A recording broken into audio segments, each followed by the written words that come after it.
Assalamualaikum warahmatullahi wabarakatuh. Perkenalkan, nama saya Muhammad Asyazul Azam Syadid dari Fakultas Kesehatan Universitas Duta Bangsa, Prodi D3 RMIK, akan menjelaskan tentang tinjauan pelaksanaan kerahasiaan dokumen rekam medis rawat jalan di Puskesmas.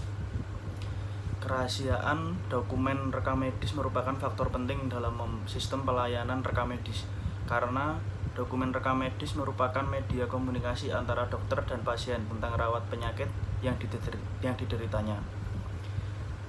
Akibatnya, jika terjadi kebocoran dokumen rekam medis, yaitu terjadinya kasus hukum, yang artinya pasien dapat menuntut petugas rekam medis yang membocorkan isi dari dokumen rekam medisnya. Berdasarkan hasil dari observasi dan wawancara dengan kepala petugas rekam medis di Puskesmas, bahwa berkas rekam medis tidak diperkenankan keluar dari institusi pelayanan kesehatan kecuali atas izin pimpinan dan dengan sepengetahuan kepala rumah sakit. Petugas harus benar-benar menjaga agar berkas tersebut tersimpan dan tertata dengan baik dan terlindungi dari kemungkinan pencurian berkas atau pembocoran isi berkas rekam medis.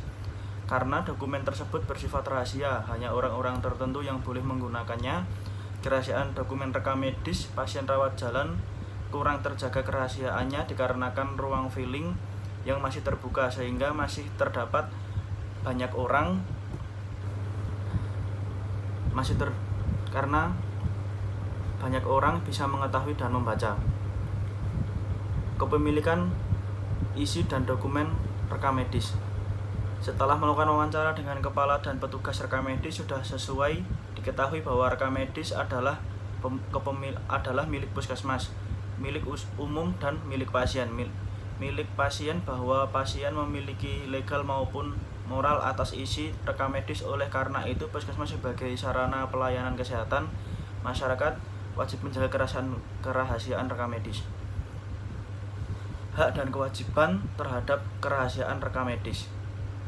Rekam medis di puskesmas diketahui bahwa pasien berhak mengetahui dan menggunakan isi rekam medisnya, dan kerahasiaan tentang pasien harus dijaga kerahasiaannya. Petugas rekam medis wajib menjaga isi rekam medis kepada pasien.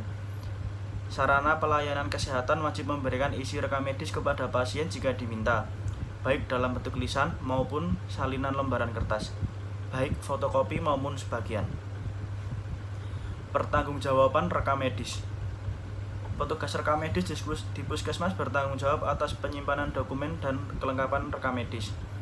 Puskesmas bertanggung jawab untuk melindungi informasi yang ada di dalam rekam medis terhadap kemungkinan hilangnya atau keterangan ataupun memasukkan data yang ada di dalam rekam medis atau dipergunakan oleh orang yang semestinya tidak diberi izin.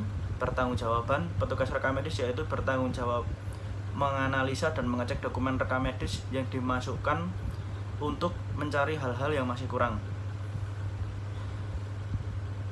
Pertanggungjawaban ada yang belum dilakukan dengan baik adalah pertanggungjawaban pimpinan puskesmas, yang bertanggung jawab menyediakan fasilitas untuk rekam medis, yaitu ruang filing yang memadai. Puskesmas di daerah saya memiliki filing yang belum memadai. Berkas rekam medis hanya diletakkan di ruang terbuka yang hanya di samping pendaftaran. Hal ini memberi masukan kepada pimpinan perlu adanya ruang penyimpanan dokumen rekam medis supaya lebih tertutup, supaya tingkat kerahasiaannya dokumen rekam medis lebih terjaga. Sebaiknya petugas rekam medis mengajukan kebijakan mengenai kerahasiaan kepada pimpinan agar ada peraturan yang mengatur tentang kerahasiaan dokumen rekam medis. Terima kasih. Sebenarnya itu dari saya, kurang lebihnya mohon maaf. Wassalamualaikum warahmatullahi wabarakatuh.